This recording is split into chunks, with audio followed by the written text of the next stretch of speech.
Yo, what's Gucci? This is Nico Fleeks back at you with another video. If you're new here, please subscribe and drop a comment if you're feeling froggy. Now, this topic I want to share with you guys, I love it, right? Because this actually relates to just about anything in life, and that is your dopamine system. You dig. Don't take this topic lightly, all right? This is a video that you need to seriously take for consideration, okay? Your dopamine level controls just about every damn thing in your life, all right? Let's start with one example, okay? Just waking up in the morning. That's the first thing we do. That's the first thing all of us do. Not only here in America, but over the radius, over the circumference of the entire globe, okay? Everybody's got to wake up. So what are you doing off the wake up? What's the first thing you're doing off the wake up? That needs to be something that you ask yourself. Because if you're doing something off the wake up that is skyrocketing your dopamine, I'm gonna give you an example. If you take a shot of alcohol, blame it on the booze, that's the way to lose. Yeah, that's the way to lose. Jamie Foxx said it himself, and that is not a promo. That's no promo.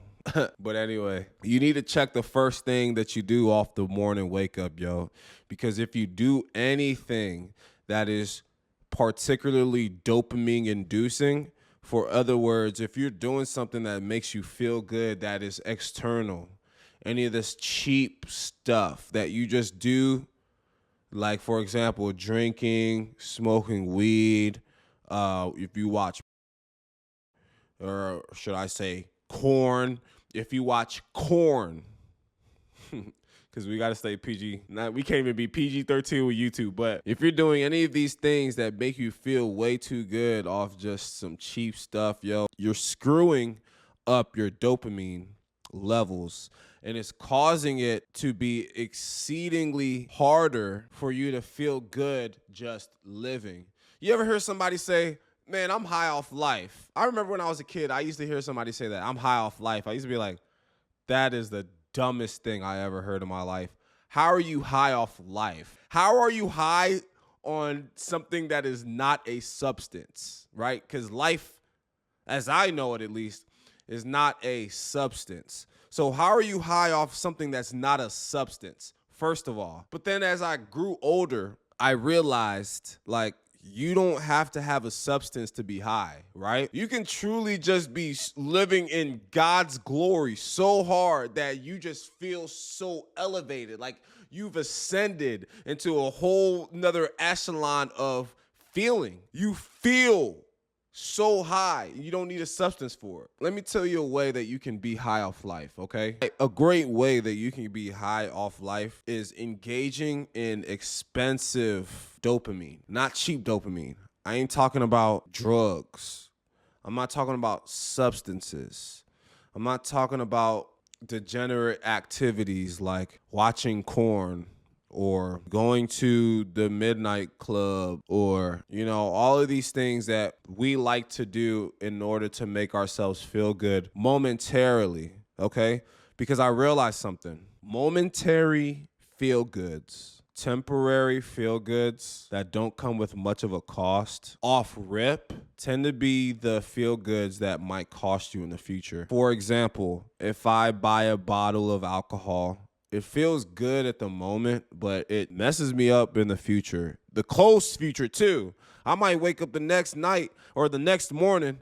I might wake up the next morning and I just feel like dog shit. I just feel like absolute crap. Just feel so miserable, right? And that's peculiar because how come this very thing that made me feel absolutely wonderful, how come the very thing that made me feel so good is now making me feel so bad? Think about that. That's peculiar, isn't it? The reason for that is, see, look, God is a wonderful God. And another thing he is a very smart God, very thoughtful God. And I say that to say this. Everything comes with a cost. Everything you have to pay for. I'm not even the one that put that saying in my head. My girlfriend actually said that on a whim, or just in a circumstance in which it was just random. She was like, yeah, everything comes with a cost. And I swear, She probably don't even remember saying that, but that stuck with me. That stuck with me hard as hell because I realized everything does come with either a direct or a indirect price. So, for example, like I said, you might drink your favorite bottle of alcohol and feel magnificent for that first few hours. You'll go to bed, you'll wake up the next morning, you'll feel like absolute garbage. Well, it was easy to drink that alcohol, wasn't it? It was easy to drink that bottle. It was easy to roll up that blunt and smoke it. It was easy to do all of this stuff. It was easy to pull up that website and watch the corn.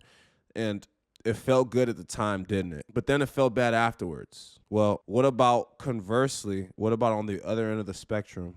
What about the expensive dopamine? Now you're starting to get into the realm of things that take long-term effort, okay? The expensive dopamine takes long-term effort. However, the long-term effort will equal sustainable feel good. You will feel good on a lengthy time horizon. You will feel good for a longer space of time, and it won't come back and bite you in the butt in the end. That's the beautiful thing I found about the dopamine system, our human dopamine system.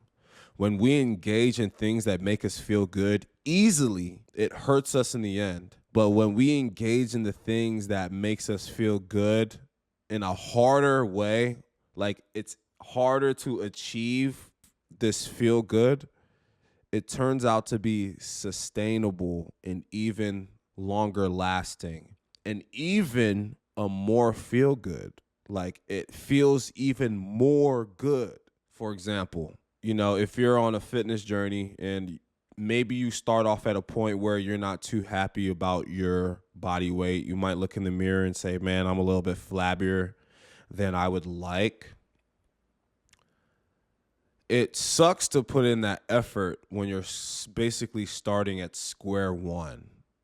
So you'll go to the gym and essentially be like, this sucks. Like, I got to wake up. I got to go to the gym. I got to put in effort. I got to move my body. I got to sweat. I got to get out of breath. I got to do all of this stuff. Man, this is a drag, right? Well, I tell you what, yeah, it's a drag at first, but the amount of feel good that you'll get from it in the end is unparalleled to any substance on earth that you can put or enter into your body. Meaning, once you get to a point where you start to realize that, hey, when I look in the mirror, I'm starting to see a difference. Or, hey, I'm starting to get compliments on my physique. Or, hey, I'm actually starting to have more energy in the morning, or things of that nature. You'll realize that is something that makes me feel a whole lot better than any substance on this earth. Do you know why? The reason for that being is because anything that takes a long time for you to accomplish feels greater than anything that takes a short amount of time. Okay, so once you take that first sip of alcohol, you kind of feel good instantly. Once you take that first puff, you kind of feel good instantly. Once you're done with that corn website, you kind of feel good instantly. But you don't feel good instantly when you're in the gym, do you? It hurts during that moment. You're sweating, you're out of breath, it's relatively uncomfortable, But in the end, when the dust settles, when you turn back and you look, you're like, man, I made some progress. And this feels good. And it's a different feel good. It's much more profound than any other substance on this world. And that's pretty much the same gist with anything that takes long to make, right? So my girlfriend, she likes to knit. She makes pretty much all the hats that you see on my videos. She makes them all. I don't think there's a single hat except for when I first started the channel and I was wearing all my, my trashy black hat, the hat that you guys got tired of seeing. Yeah. That's the only hat that she didn't make. But every hat that you've seen me wear, including the one that's on my head currently. She makes them. And it doesn't take her an hour or two to knit them. It takes her more like a day or two to make these hats. Sometimes even longer. But the gratification and the satisfaction that she gets from not only taking her time to make these hats, but also how much I appreciate them is remarkable, because it's something that takes a delayed amount of time. Like, she doesn't just snap her fingers and boom, there's a hat. No, she puts her heart and her soul into it over the course of time.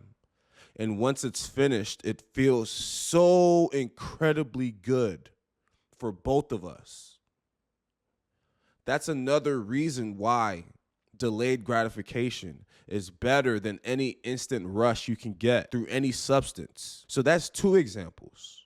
And I'm sure there are things in your life, if you're watching this, I'm sure you can relate to things in your life that takes you a certain amount of time to achieve, but once you've achieved that, it's greater than any sort of instant feel good that you've ever had in your life. I wanted to share this thought with you guys tonight. I hope you appreciated this video, and if you did, subscribe, drop a like, and make sure you share your thoughts. This is Nico Fleeks, the Warrior King. I'm outie. Oosh!